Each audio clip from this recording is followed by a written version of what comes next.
संगीत माला भाग 20।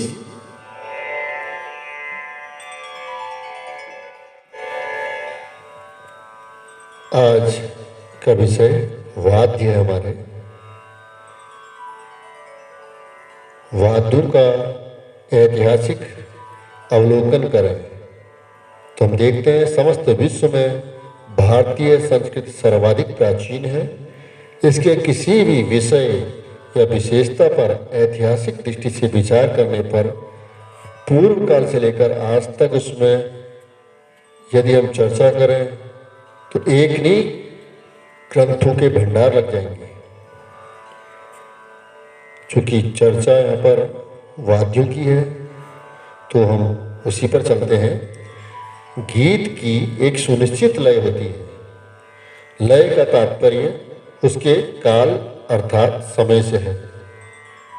लय में बंधकर जब शब्दों की पंक्ति गाई जाती है तो उसके प्रभाव में निखार आ जाता है। संगीत में वाद्य यंत्रों का प्रयोग प्राचीन काल से होता आया है।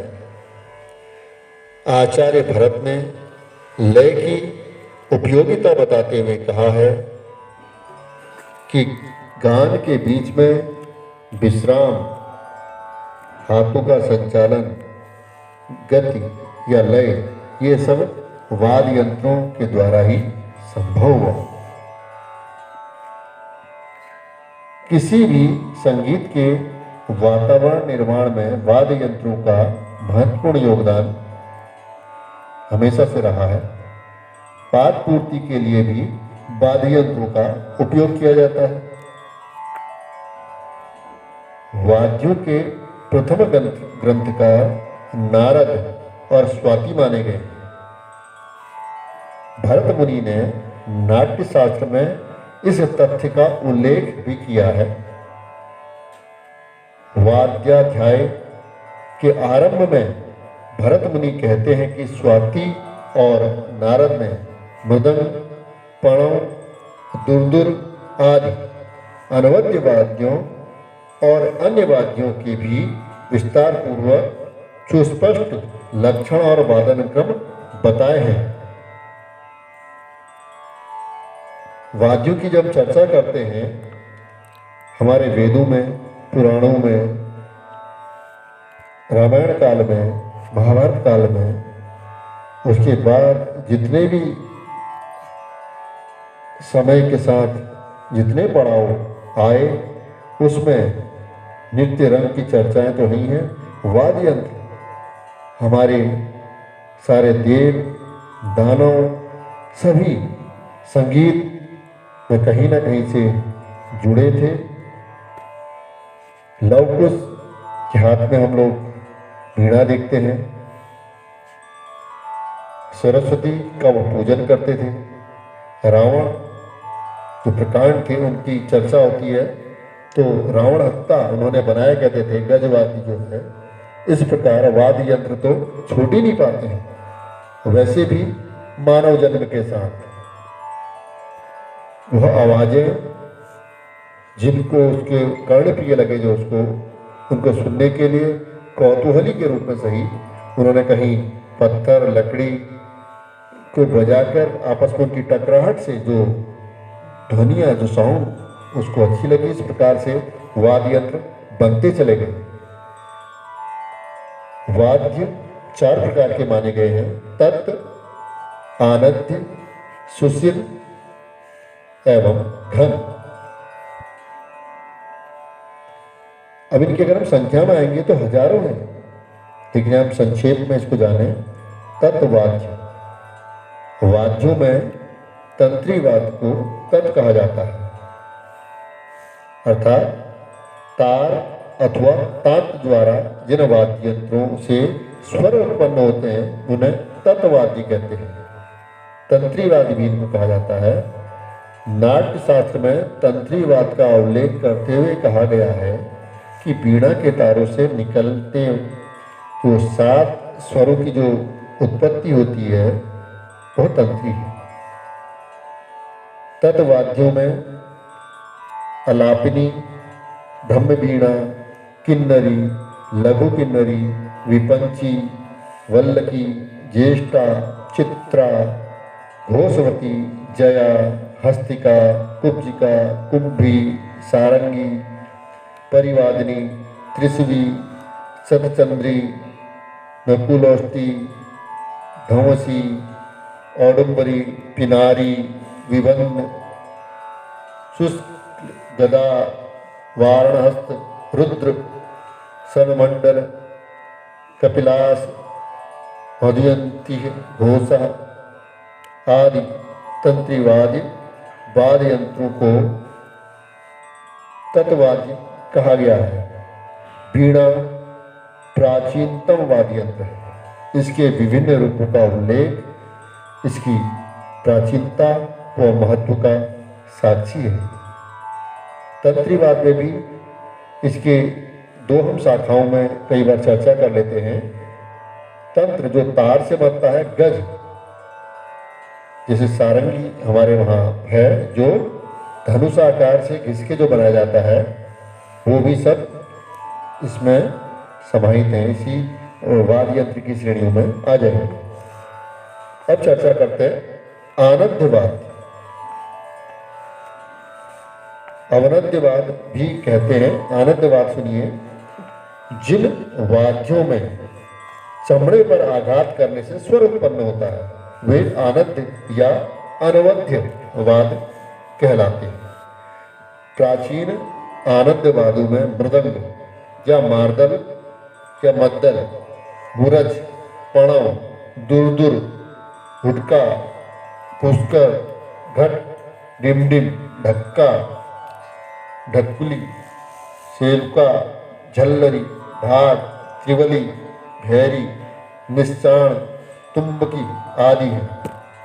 अनवद्यवादों का विवरण प्राचीनतम ग्रंथों से लेकर संगीत की आधुनिक पुस्तकों में सभी जगह उपलब्ध है। नाट्य शास्त्र में कहा गया है कि मृदंग भिन्न भिन्न प्रकार के होते हैं। दुरदुर, दुंदभी, मुरज का उल्लेख करते हुए बताया गया है। देवताओं में दुर्दुभी, मुरज वाद्य प्रचलित थे।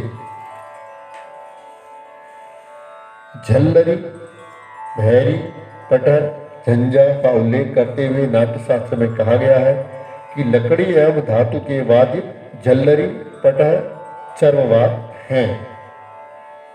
व्यवहार में भी हम देखते हैं, हमारे अगर हम अपने पर्वतीय लोक में चले जाएं, उसके लोक के संगीत में तो हुड़का, ढोल, दमुआ ये सब हमको दिखाई देते हैं। शास्त्रीय पक्ष की ओर तो हमारे तबला है ही है। उसके अलावा हमारे यहाँ संगीत में, महिला संगीत में या अन्य अन्य ढोलक वगैरह देखते हैं हम लोग। मंदिरों में डमरू हमको दिखाई देता है। ये सब इसी के अंतर्गत आएंगे। अब चर्चा कर लें सुशिर वाद्यों की। फूंक से बजाए जाने वाले वाद्य सुशिर वाद्य कहे जाते हैं। इसमें बंसी, विभिन्न प्रकार की बांसुरियां, सुंदरी, शहनाई, मुखपीड़ा, काहण, शंख, संग, इस किस्म के जो रणसिंगा, ये तमाम जो वाद्य यंत्र हैं ये हमारे सुशिर वाद्य हैं। अब अगर हम अपने लोक की चर्चा करें, वहाँ भी हमको ये भौंकर वगैरह और ये तुरही जो हम कहते हैं, फूंक से बजाए जाने वाले यंत्र मिल जाते हैं। सुशिर वाद्यों में आज कई तो कल्पना की चीज हो चुके हैं, उनके नाम ही शेष हैं। बंसी इसमें सबसे प्रमुख है, जबकि शंख का धार्मिक कार्य में प्रयोग निरंतर होता है। नाट्य शास्त्र में बताया गया है कि शंख मुख वाद्यों में है जो स्वरों से युक्त लक्षण लिए हैं। शंख भी हमारा सुशिर वाद्य में आया। अब हम बात करते हैं घन वाद्यों की। कांस्यताल अर्थात करताल आदि को घनवाद्य कहते हैं।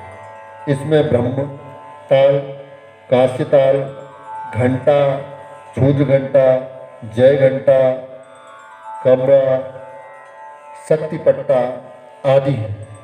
कांस्य धातु से बनाए जाने वाले ये वाद्य चक्राकार होते हैं। जैसे हम लोग देखते हैं विद्यालयों में जो घंटा बजाया जाता है अवकाश के समय या उसके प्रवेश खुलने के समय या वादनों में, उसके अलावा हम लोग अपने धार्मिक स्थलों में देखते घंटियाँ टकी हैं, या पूजा स्थल पर भी जो घंटी है उसको भी हम इसमें लेंगे। और घर वाद्य पहले ही कहा गया है कि थाली, जैसे हमारे वहाँ जागर वगैरह लगाते हैं, अगर हम लोग में चले जाएं तो वहाँ भी कांच से थाली बजाने का एक उसमें दिखाई देता है हमको, वह सब भी इस वाद्य के अंतर्गत आता है। इस प्रकार हम देखते हैं कि वाद्यों के ये 4 प्रकार हमको मिल गए। अब यहाँ पर थोड़ा सा चर्चा हम ताल पर कर लेते हैं। ताल शब्द तल धातु से ध प्रत्यय जोड़कर बनता है। गायन, वादन और नर्तन ताल में स्थिर होकर शोभा पाते हैं।